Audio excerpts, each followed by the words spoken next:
Fala galera, beleza? Bom dia, boa tarde, boa noite. Lucas aqui, do canal Build the Change. Hoje eu vou falar um pouco sobre o livro A Coragem de Ser Imperfeito, da autora Brené Brown.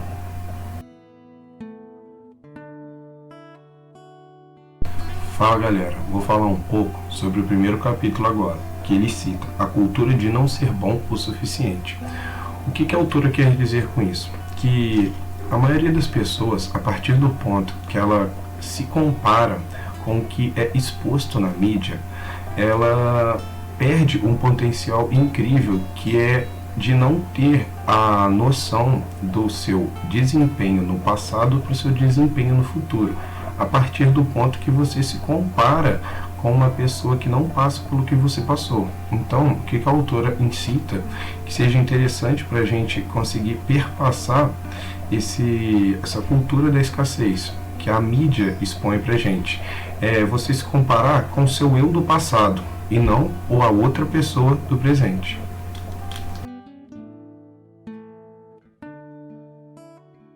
Agora eu vou falar um pouco sobre o capítulo 2, que ele fala um pouquinho derrubando os mitos da vulnerabilidade. O que isso quer dizer?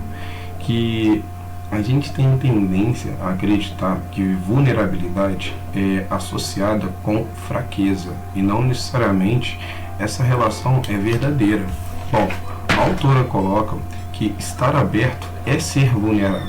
Você estar receptivo a novos sentimentos, a novas sensações é estar vulnerável.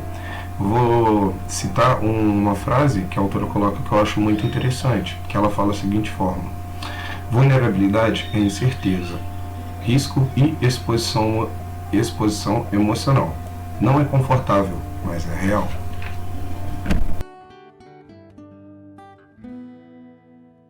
Fala galera, agora eu vou falar um pouco sobre o capítulo 3, que ele fala compreendendo e combatendo a vergonha. A partir do ponto que você já entende o que é vergonha, o mal que ela faz, a autora ela coloca agora algumas ferramentas para a gente poder trabalhar contra essa vergonha para fazer com que a gente consiga contornar essa situação. Vamos lá, vou falar uma frase também que fica mais interessante dessa forma para poder expor a ideia da autora. Se desenvolvermos uma consciência da vergonha ao ponto de lhe dar nome e falar sobre ela, nós a colocamos de joelhos. A vergonha detesta ser o centro das atenções. Fala galera, agora eu vou falar um pouco sobre o capítulo 4, que ele fala Arsenal contra a vulnerabilidade. A primeira frase que a autora coloca neste capítulo é a seguinte: vulnerabilidade é a última coisa que eu quero sentir em mim, mas é a primeira que eu quero encontrar no outro.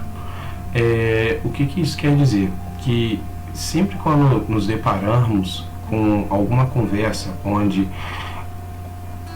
aceitar a nossa vulnerabilidade é o último ponto. E o nosso sistema capitalista vigente, ele nos permeia a pensar dessa forma, fazendo com que a gente sempre esteja competindo com o outro e não consigo mesmo. A autora coloca uma frase que eu acho muito interessante, que ela fala que eu não posso tirar a minha máscara para mostrar quem eu realmente sou, porque nem amigos e familiares mais próximos conhecem quem está debaixo da máscara, mas para falar a verdade, nem eu mesmo sei. Então, é interessante pensar que se você não se conhece, se você não conhece as próprias vulnerabilidades, como que você vai conseguir contornar essa situação se você está sempre se comparando com o outro, sempre tendo ciência das vulnerabilidades do outro e não as suas?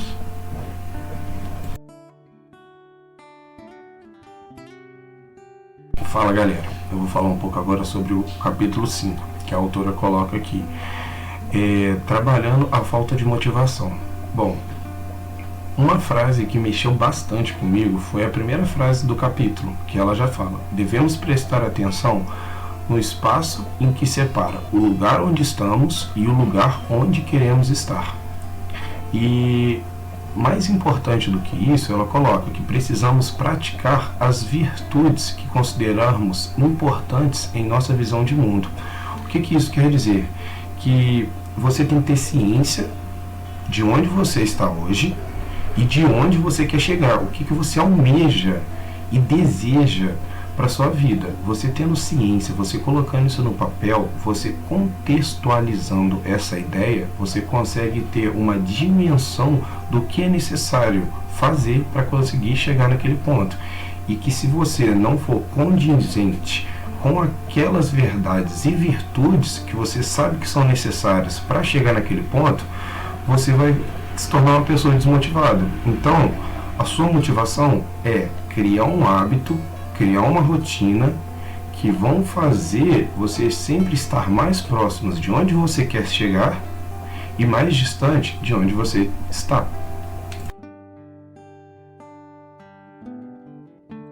Agora eu vou falar um pouco sobre o capítulo 6, que ele fala: compromisso perturbador, a coragem para rehumanizar educação e trabalho.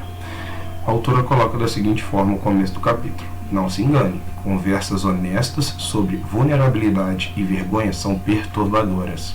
Sempre que há a consciência e o entendimento, voltar atrás é quase impossível e traz consigo graves consequências. O que a autora quer dizer com isso? Que para você ter a coragem de conhecer as suas vulnerabilidades, você tem que entender que isso não vai ser confortável e que a partir do ponto que você conseguir reconhecer e mesmo assim cometer os mesmos erros, você vai ter uma consciência gravíssima com a sua própria consciência, porque você já teve o reconhecimento de tal erro, sabe como contorná-lo e comete o mesmo erro novamente. Então, o seu pior inimigo nesse caso é você, porque você já tem ciência de como contornar aquela situação. E eu acho interessante o nome que a autora coloca nesse capítulo, que é compromisso perturbador, que você vai ter que rehumanizar e redirecionar aquelas atitudes que fazem com que você repita alguns erros, seja no trabalho, seja na escola, seja na faculdade, seja na família, e que você tenha a coragem de, a partir do ponto que você vai ter a consciência da sua vulnerabilidade, se você correr aquele risco de novo, se você cometer aquele erro de novo, a responsabilidade é apenas sua. Bom, o último capítulo da autora, ela coloca: ousando ser um adulto que você quer que seus filhos sejam. Independente se você tem filho ou não, eu achei muito interessante a aplicabilidade desse último capítulo, porque ela sempre coloca que se você quer influenciar uma pessoa, você pode falar o que quiser. 1000 palavras não vai ter o mesmo poder de uma atitude. Então, as pessoas aprendem através do exemplo.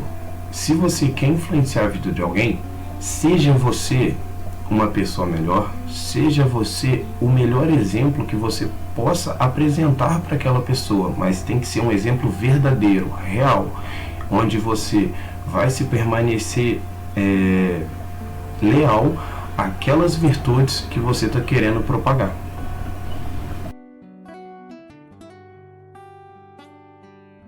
Fala galera, a autora ela coloca um discurso do presidente norte-americano Theodore Roosevelt, que foi utilizado em 1910 e que ela apresenta, que norteia ela até os dias de hoje, sempre que ela se sente abalada, sempre que ela se sente não confortável com alguns julgamentos de algumas pessoas. Eu vou ler aqui para vocês para ficar mais fácil o entendimento de todos. Não é o crítico que importa, nem aquele que aponta onde foi que o homem tropeçou, ou como o autor das façanhas poderia ter feito melhor.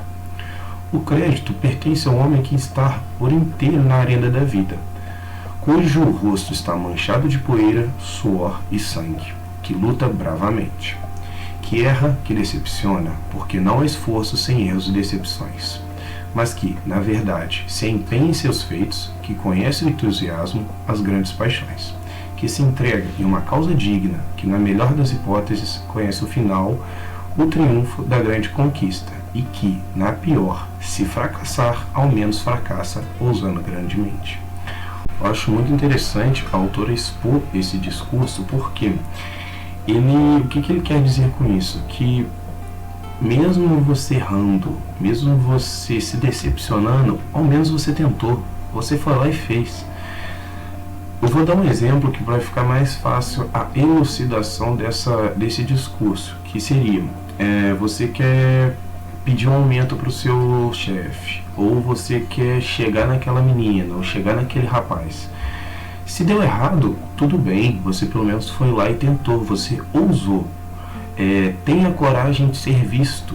Uma das frases que eu acho muito interessante que a autora coloca também é que a vulnerabilidade, ela é perigosa, a vulnerabilidade, ela é desconfortável, mas ao ponto que você tenha coragem de encarar ela, você vai alcançar as façanhas que nunca antes você acreditaria alcançar.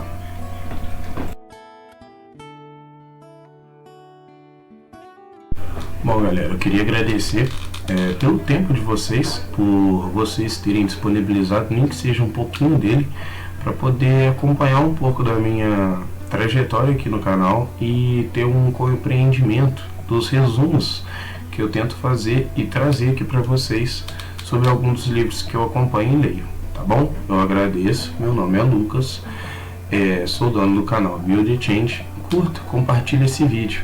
Eu espero ter compartilhado nem que seja 1% com a melhora e com o desenvolvimento de cada um de vocês. Valeu?